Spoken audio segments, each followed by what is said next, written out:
दोस्तों नमस्कार। आज आपके समक्ष फिर एक नई जानकारी के साथ में। बारिश के टाइम में दिवाली के आसपास मौसम जब चेंज होता है तो डेंगू का पनपना एक बहुत अपने आप में उसको एक मौसम इस तरह का डेंगू को मिल जाता है, मीन्स उस वायरस को इस तरह का एक मौसम मिल जाता है जिसमें वो पनप जाता है और हमको वो एक वायरस इफ़ेक्ट करता है। डेंगू मच्छर से फैलता है और ये मच्छर के काटने से, मादा मच्छर के काटने से फैलता है। ये वायरस मादा मच्छर में ही पाया जाता है, डेंगू। इसके लक्षण, ये डॉक्टरी भाषा है, ये मेरी भाषा नहीं, ये डॉक्टरी भाषा है कि ये मादा मच्छर से फैलता है या बट वायरल फीवर, मैं इसको वायरल फीवर बोलता हूँ। और वायरल फीवर में जितने भी अभी तक जो भी 2020 के आसपास आया था, उससे पहले 2014-15 में एक H1N1 आया था, उससे पहले एक चिकनगुनिया आया था, स्वाइन फ्लू, मीन्स ये सारे के सारे एक वायरस से फैलते हैं। और वायरस कुछ नहीं, एक वायरल फीवर होता है। इसमें लक्षण लगभग लगभग सभी के एक जैसे होते हैं। खांसी होना, जुखाम होना, नाक का बहना, गला सॉर थ्रोट हो जाना, गला सूख जाना, रेस्पिरेटरी सिस्टम पे प्रॉब्लम होना, इनके सारों के लक्षण सबके लगभग लगभग एक से ही होते हैं। लेकिन डेंगू में एक जो सबसे बड़ा कॉज होता है, ये वायरस जो इफ़ेक्ट करता है, ये हमारी जो खून की नलियाँ होती हैं उनमें जाके ये घाव करता है। इस वायरस में ये होता है।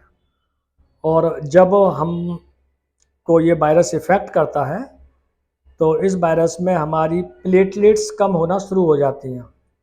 जब प्लेटलेट्स कम होती हैं और उस समय तेज़ फीवर के कारण हमारी बॉडी डिहाइड्रेट होने लगती है, क्योंकि हमारी बॉडी के अंदर ये वायरस गया और इस वायरस के बाद में हमारी बॉडी ने टेम्परेचर बढ़ाया और टेम्परेचर बढ़ने से हमारी जो ब्लड में जो पानी है या हमारा शरीर जो 70% पानी से बना हुआ है वो डिहाइड्रेट होने लग जाता है।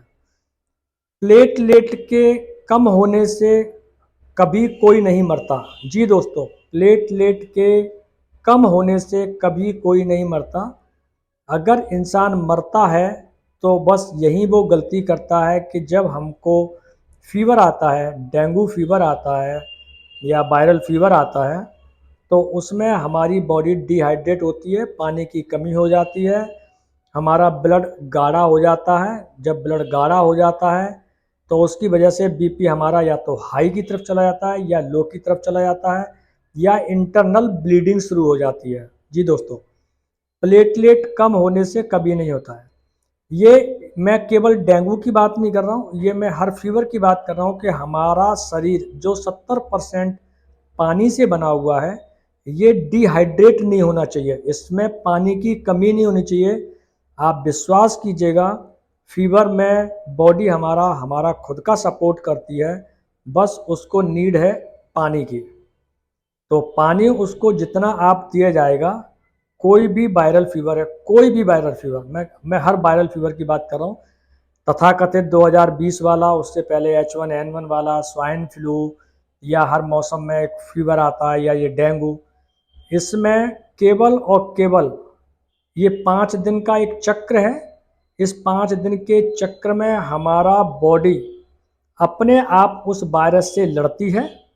उस वायरस को लड़ने के बाद में, मारने के बाद में उसको अपने आप ख़त्म करती है। ये भी आपने देखा होगा कि डेंगू फीवर जब आता है या कोई भी फीवर आता है तो वो एकदम बहुत तेज़ी से चढ़ता है। तो उसमें वो फीवर नहीं होता है, वो बॉडी हमारी इतनी तेज़ गति से काम करती है उस वायरस को मारने के लिए, तो उसमें हमारी बॉडी डिहाइड्रेट होती है। बस पानी की कमी हो जाना ही एक मृत्यु का कारण बनता है। शरीर 70% पानी से बना हुआ है।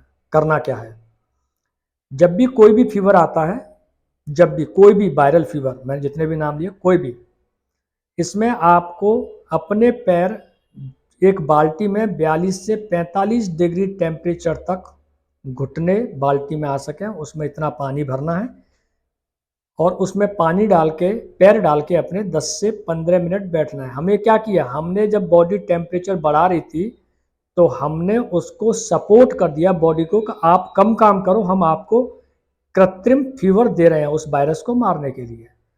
एक हाथ में करीब आधा लीटर का पानी का जग ले लीजिएगा, खूब उबलता हुआ पानी, उसमें एक आधा नींबू डालिएगा और सिप सिप करके चाय की तरह पीजिएगा। जी दोस्तों, दूसरा, इस वायरल फीवर में या इस डेंगू फीवर में आप एक दिन भोजन ना करें, जिस दिन फीवर तेजी में हो भोजन ना करें, उस दिन आप केवल नारियल पानी, सिट्रस फूड में संतरे, अनानास, मौसमी, इनके जूस पिएं, नारियल पानी पिएं, खूब जितना पी सकते हैं उतना। मीन्स हमने अपनी बॉडी को सिट्रस फूड देके बॉडी की इम्यूनिटी को बढ़ा दिया। मीन्स हमने उस वायरस के अगेंस्ट अपनी बॉडी में एंटीबॉडीज़ पैदा करने के लिए जिनको पोषक चाहिए वो हमने सिट्रस फूड उसमें दे दिया। आप विश्वास नहीं करेंगे, आप अगर इन पैरों को बाल्टी में डाल के 15 से 20 मिनट दिन में 3 बार बैठते हैं, ज़्यादा से ज़्यादा नींबू का पानी, सिट्रस जूस, नारियल पानी, आप अगले दिन देखेंगे कि आपको फीवर वो नहीं चढ़ा जो फीवर आपको पहले दिन था। दूसरे दिन क्या करना है? दूसरे दिन भी यही करना है। अपने पैर बाल्टी में 42 से 45 डिग्री टेम्परेचर पर 15 से 20 मिनट, एक जग में पानी खूब उबलता हुआ, नींबू का रस डला हुआ होना चाहिए, सिट्रस जूस, नारियल पानी। शाम को भूख लगेगी बहुत तेज, तो टमाटर और खीरे का प्रयोग करें।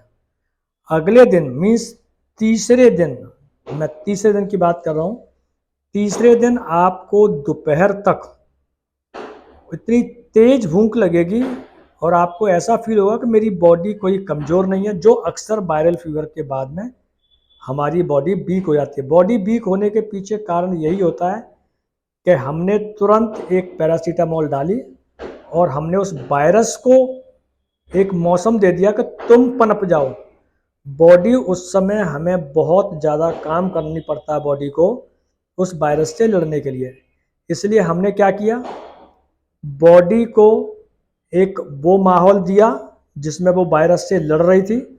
मीन्स हमने उसको और ज़्यादा टेम्परेचर को बढ़ाने के लिए पानी का प्रयोग किया, गर्म पानी कंज्यूम किया, हमारे एंटीबॉडीज़ डेवलप हो जाएं और उस वायरस से लड़ सकें। उसके लिए हमने सिट्रस जूस, नारियल पानी जो मिनरल्स से भरपूर है, पृथ्वी का अमृत नारियल पानी बोला जाता है, जिससे हमारी बॉडी के मिनरल्स ना खराब हो, ख़त्म ना हो, तो नारियल पानी पिया। आप विश्वास नहीं करेंगे, तीसरे दिन आपको भूख लगेगी तो उस समय आप घर का बना हुआ खाना खीरा और टमाटर के साथ में खाएं।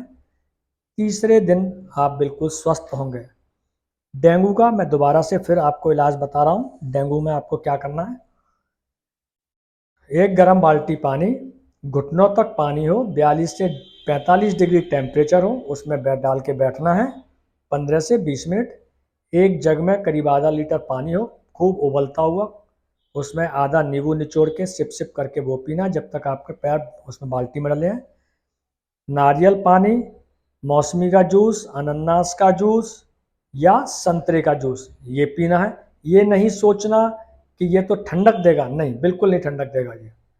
और शाम को अगर भूख लगती है हल्की फुल्की तो टमाटर और उसमें खीरा, नमक नहीं डालेंगे आप ये आजमाइएगा। अगर मेरी नॉलेज, अगर मेरी इन्फॉर्मेशन आपको अच्छी लगी हो तो मेरे चैनल को सब्सक्राइब करना, लोगों को और इन्फॉर्मेशन देना, क्योंकि अभी दोबारा से फिर ये प्रॉब्लम आने लगी है, डेंगू होने लगा। धन्यवाद।